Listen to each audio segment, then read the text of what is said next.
Hi friends, Ayodhya Rama మందిరం అనగానే కేవలం సీతారాముల విగ్రహాలు, లక్ష్మణుడు, హనుమంతుల వారి విగ్రహాలు మాత్రమే అనుకుంటాం. కానీ అయోధ్య రామ మందిరం సాదాసీదా మందిరంగా కాకుండా 10 తరాలు గుర్తుండిపోయేలా నిర్మిస్తున్నారు మన పెద్దలు.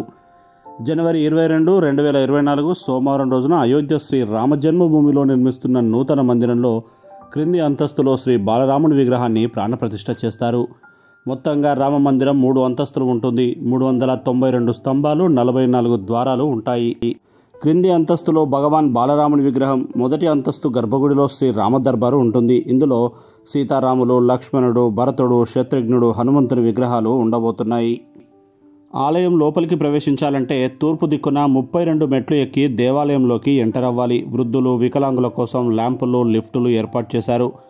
4 దిక్కుల్లో 4 మూలల్లో సూర్య దేవాలయం, శివాలయం, గణపతి ఆలయం, అమ్మవారి ఆలయాలు ఉంటాయి. దక్షిణం వైపున హనుమంతుని ఆలయం, ఉత్తరం వైపున అన్నపూర్ణ ఆలయాలు ఉంటాయి. ఇవే కాకుండా ఇంకా కొన్ని ఆలయాలు నిర్మించబోతున్నారు. అందులో మహర్షి వాల్మీకి ఆలయం, వశిష్ఠ మహాముని ఆలయం, విశ్వామిత్రుని ఆలయం, అగస్త్య మహాముని ఆలయం, శబరిమాత ఆలయం, అహల్యాదేవి ఆలయాలు నిర్మించబోతున్నారు.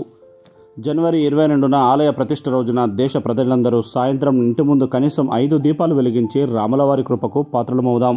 మన శ్రీరాముని జైత్రయాత్రని నలుదిశలా చాటుదాం. అందరం కలిసి ఒక్కసారి చెప్దాం, జై శ్రీరామ్, జై శ్రీరామ్, జై శ్రీరామ్. ఫ్రెండ్స్, ఈ వీడియో కనుక మీకు నచ్చినట్లయితే నలుగురికి షేర్ చేయండి. నా ఛానల్ని సబ్స్క్రైబ్ చేయడం అయితే మర్చిపోకండి.